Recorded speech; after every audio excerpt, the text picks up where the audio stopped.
Future Book Review by Jenny Lane. While attending Fort Hays State University in the INT 490 capstone course for fall 2013 with Professor Katani. The Startup Playbook: Secrets of the Fastest Growing Startups from Their Founding Entrepreneurs by David S. Kidder, published by Chronicle Books in 2012.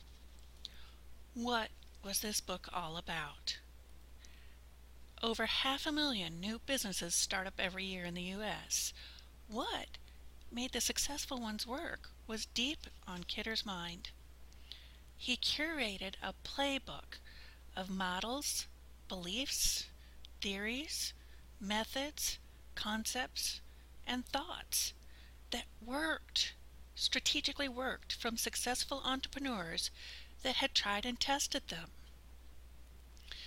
Each entrepreneur tells their story, offers 3 plays from their playbook, confers their best advice, and divulges their vision for the future.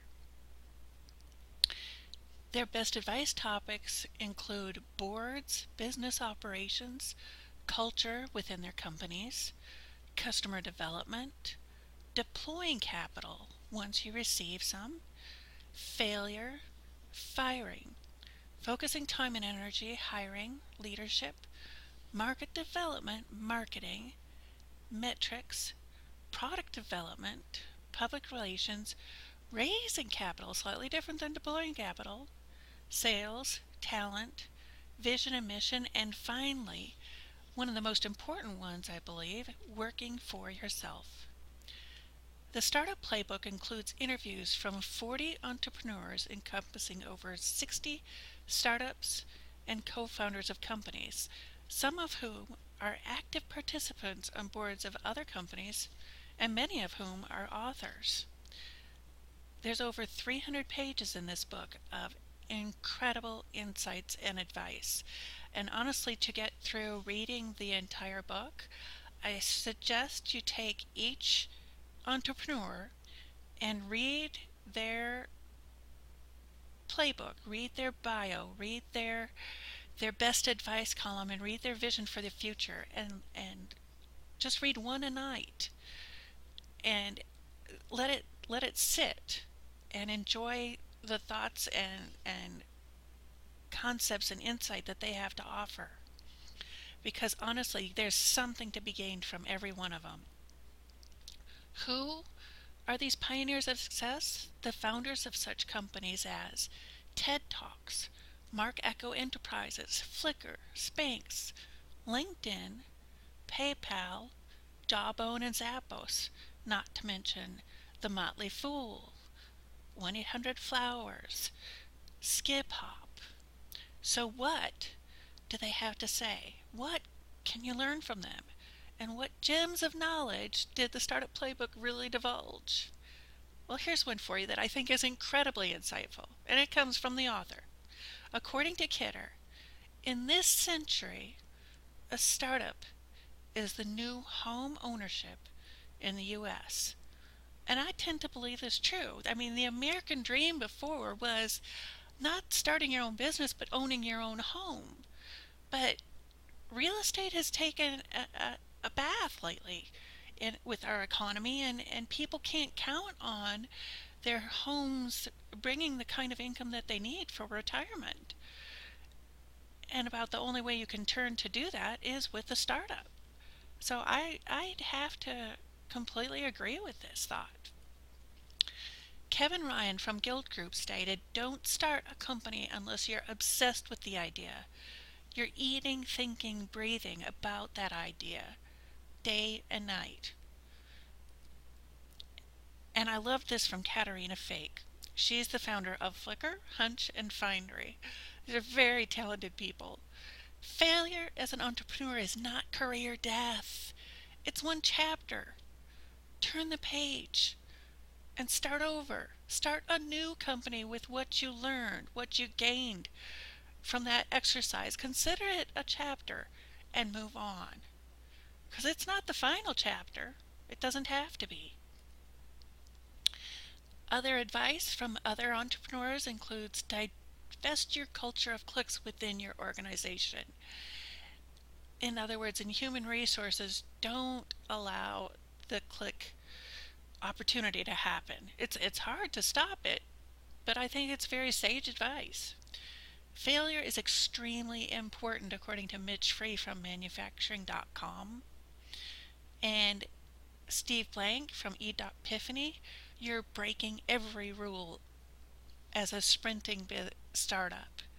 You're not in the marathon quite yet. You're sprinting and you're breaking every rule just to get to that point where you are running a marathon rather than using every breath you can to make it 100 yards. What three great concepts come from David S. Kidder? Number one, core values, insights, and sage guidance any business owner would want in their playbook. Honestly, having a virtual advisory board of some of the country's best entrepreneurs at your disposal means that you'll find at least one good idea on every page, and I beg to challenge you that you're going to find more than one. Not only from their advice and their playbook, but their stories. You can learn from their lessons when they talk about what didn't work from them. There's a nugget there.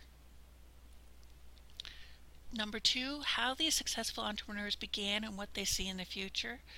It's highly unusual to convince entrepreneurs to expose their failures, or anybody for that matter, to expose their failures. Their first tries that didn't quite get off the ground are usually a well-kept secret amongst many circles. But the Startup Playbook offers just the kind of insight, allowing us to distill lessons from their first-hand experiences. Kidder got them to talk, which is phenomenal, because that's how we can learn. And number three, giving aspiring and new entrepreneurs solid winning plays before they open their doors. Benefiting from the practical advice, the inspiration and passion behind every story. In fact, I picked up on the passion. I mean, these guys were so excited about what they were doing and telling their story. You can't help but become excited yourself, even with your own story. I mean, it propels you to want to do that too. So aspiring entrepreneurs can now take this epic volume of startup plays and turn their own dreams into businesses by applying the sage advice found within. I've got my ideas. Now I'm more motivated than ever after reading this book. And I know it's almost, I don't want to call it a Bible, but it's a place I can go to look for advice. Like I said, that advisory board right at your fingertips.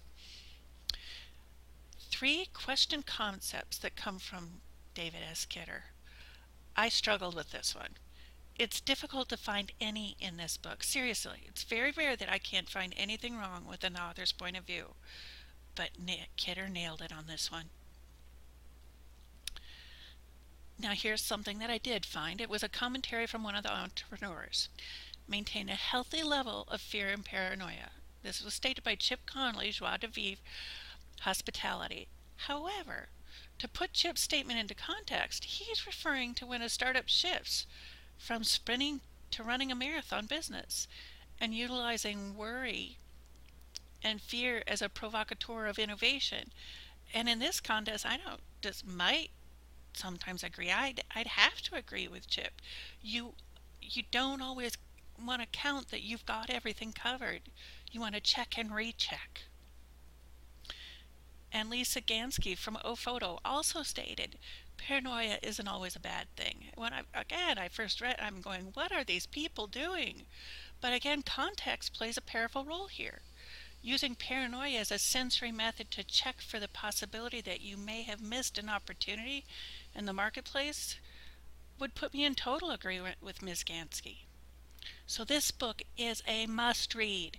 Not just for inspiring entrepreneurs, but also for business students, investors, employees, and every entrepreneur out there.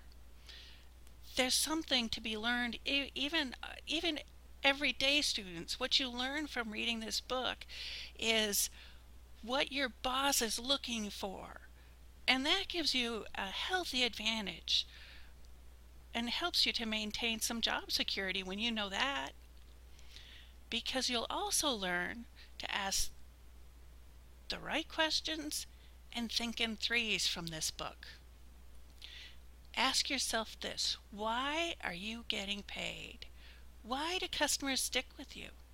Tom Gardner does this every day, and he's the founder of Motley Fool. He wants to please his customers. He wants them to know that he's really there for them, and his story is very interesting. So why? Ask yourself this. And think in threes. What 3 questions can you answer that validate your business idea? Eileen Gittins asks this, founder of Blurb, and what she's saying is, what are you doing that answers 3 questions? What are you doing that solves a problem? Ask yourself to validate your business by committing to answering 3 questions, and you'll be amazed at the results. So thank you, and do enjoy the Startup Playbook. I hope you do as much as I did. Good night.